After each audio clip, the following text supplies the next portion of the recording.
낙타지기입니다. 송기훈 작가의 소설 아름다운 얼굴은 내 삶은 그동안 기껏해야 혐오의 대상이었다는 회상으로 시작합니다. 작가는 아편 밀매의 건달 패거리이며 깜빵을 들락거리는 그렇고 그런 이름 모르는 어떤 사내와 어머니 사이에서 사생아로 태어났습니다.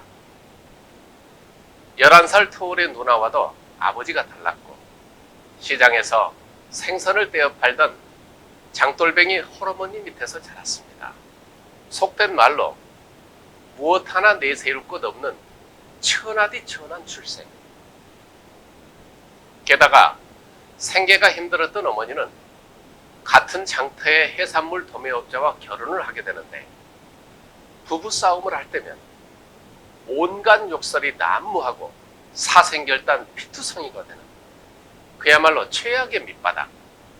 작가의 출생과 가정 환경은 그랬습니다. 그러다 보니 자연스레 또래 아이들과 장터에서 도둑질이나 하고 입에 담지 못할 흉악한 욕이나 해대는 그런 천박한 어린 시절을 보내게 됩니다. 그러다가 청소년기가 되었습니다.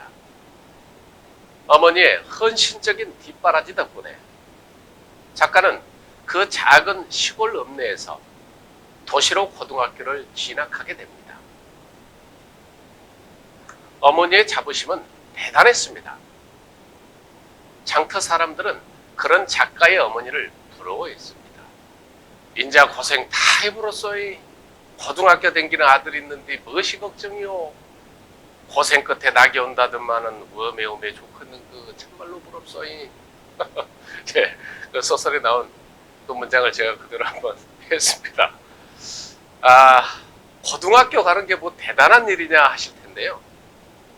1960년대 초반, 그때가 6.25 전쟁이 끝나고 겨우 10여 년 지난 시기란 말이죠. 전체 국민의 85%가량이 초등학교 이하 학력인 그런 시대였습니다.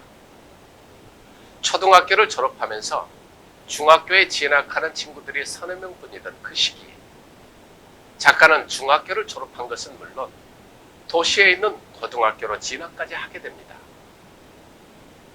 그런데 어머니와 시골 장터 사람들의 자부심이었던 작가는 고등학교를 다니면서 자기 혐오에 빠지게 됩니다.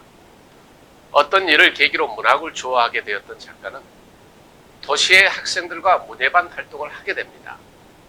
그런데 행여나 또래 애들이 자신의 비천한 태생을 알까봐 두려워하며 자신을 혐오하기 시작한 겁니다. 그러다가 급기야는 모진 환경에서도 아들을 도시로 유학 보냈다며 장터 사람들의 선망이 되었던 그 어머니마저 어느 순간 집으로 여기고 맙니다. 작가의 말을 빌리면 이렇습니다. 도청 소재지의 번화가를 걷다 보면 나는 더욱더 뚜렷하게 자신이 빠져있는 늪을 확인할 수 있었다.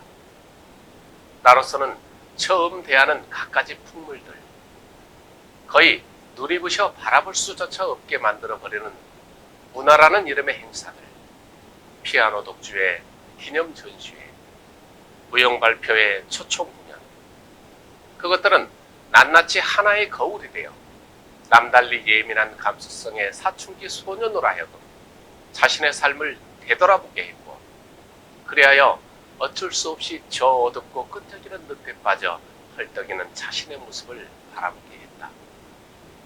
요컨대 나는 처음으로 장돌뱅이 이외의 사회에 눈뜨고 처음으로 장돌뱅이 이외의 문화를 만나고 그리하여 장돌뱅이가 사회에서 얼마나 비천한 위치에 있는가를 깨달은 것이었다.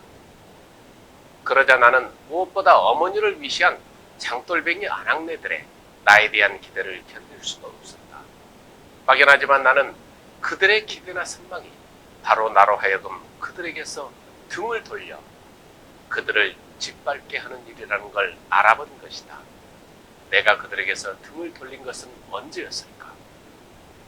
어쩌면 그들이 선망의 눈으로 나를 바라보는 바로 그 순간 나는 이미 그들에게서 등을 돌린 것이 아니었을까? 그랬을 것이다. 그들이 선망의 눈으로 나를 바라보는 이상 나는 이제 그들과 한 몸일 수 없으며 그들의 즐거움이나 슬픔도 오로지 그들만의 것일 뿐 내 것일 수는 없었다.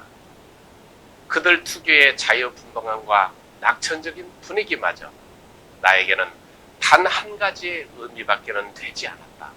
치부.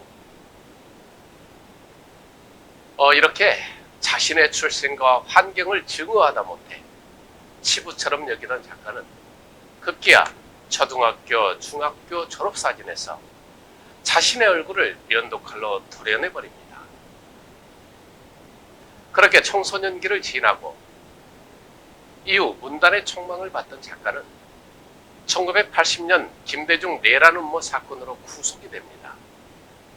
평생의 자부심이던 아들이 구속되자 어머니는 그 충격으로 스스로 목숨을 끊습니다.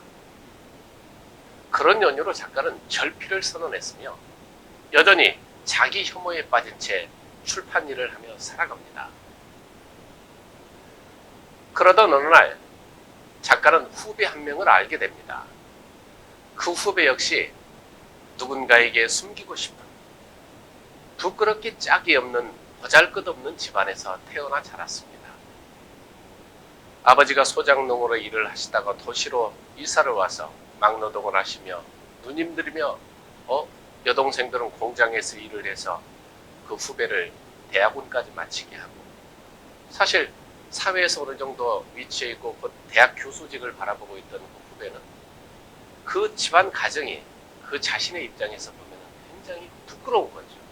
그런데 그는 작가와 달리 자기를 혐오하는 것이 아니라 비천한 출생 환경과 가족들을 사랑하고 있다는 걸 알게 됩니다. 그런 후배의 얼굴이 작가에게는 더없이 아름답게 보였습니다. 내 얼굴이야말로 아름다운 얼굴이야. 후배에게 말합니다. 그리고는 만약 내게 조금이라도 아름다운 게 있다면 그건 내 것이 아니야. 내가 상처 입힌 모든 이들의 것이지. 라고 고백합니다. 작가는 나이 50이 다 되어서야 비로소 면도칼로 도려냈던 앨범 사진 속 어린 시절 자신의 얼굴과 마주하게 됩니다. 이렇게 소설은 끝이 납니다.